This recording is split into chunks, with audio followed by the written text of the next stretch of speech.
नमस्कार. 2 दिवसापूर्वी आमदार पडळकरांची मी बाईट पाहिली. खरं म्हटलं तर खूप दुःख वाटलं.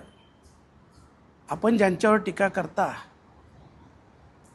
ते माननीय जयंत पाटील साहेब यांची महाराष्ट्राच्या राजकारणात एक शांत, संयमी आणि सुसंस्कृत असे राजकारणी म्हणून ओळख आहे. आणि मी पडळकरांच्या माहितीसाठी सांगेन की त्यांचे वडील स्वर्गीय राजाराम बापू पाटील हे स्वातंत्र्यसेनानी होते. महाराष्ट्रातील खूप मोठं नेतृत्व आपण त्यांचंच कार्य पाहिलं. शाळा असतील, पतपेढ्या असतील, बँक असतील, सगळे सामाजिक क्षेत्र असेल, सगळ्याच्यात पाहिलं असेल तर खूप मोठं असं त्यांचं नाव आणि या महाराष्ट्राचं योगदान आहे.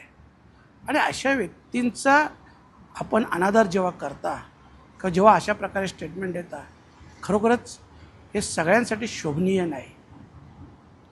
मी मगाशी म्हटलं की जयंत पाटील साहेब हे खूप चांगलं व्यक्तिमत्व आहे.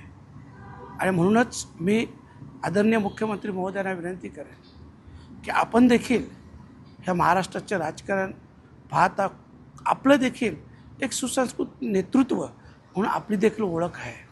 तर अशा लोकांना आपण देखील फटकारलं पाहिजे, जेणेकरून महाराष्ट्राची जी संस्कृती आहे, जी परंपरा आहे ती कायम राहिली पाहिजे.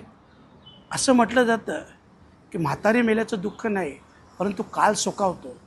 आणि म्हणूनच उद्या सगळ्याच राजकीय नेत्यांवर अशी वेळ येऊ नये. अशा प्रकारचं बोलणं, शिवीगाळी करणं हे काय मोठी गोष्ट नाही. हे कोणीही बोलू शकतं. मला वाटलं मीही 4 शिव्या देऊ शकतो, परंतु मला माझ्यावरचे संस्कार आणि महाराष्ट्राची संस्कृती याचं भान आहे. आणि म्हणूनच मी पडळकरांना देखील सांगेन की तुम्ही चांगलं काम करा, कार्य करा. लोकांनी तुम्हाला आमदार म्हणून निवडून दिलं, आपल्या कार्यातून ठसा उमटवा. परंतु सतत अशा प्रकारच्या चांगल्या नेत्यांवर, मोठमोठ्या नेत्यांवर टीका करणं हे काही चांगलं नाही आहे. ही महाराष्ट्राची संस्कृती देखील नाही आहे आणि हे नेत्यांसाठी शोभनीय देखील नाही आहे. कुठल्याही परिस्थितीत काल सोकावला नाही पाहिजे याचं भान आपण ठेवलं पाहिजे. एवढंच आजच्या दिवशी सांगतो. आणि पुन्हा एकदा मी पडळकरांना विनंतीवजा सूचना करतो की अशा प्रकारचं वक्तव्य करून या महाराष्ट्राच्या राजकारणाला गालबोट लावू नका. धन्यवाद.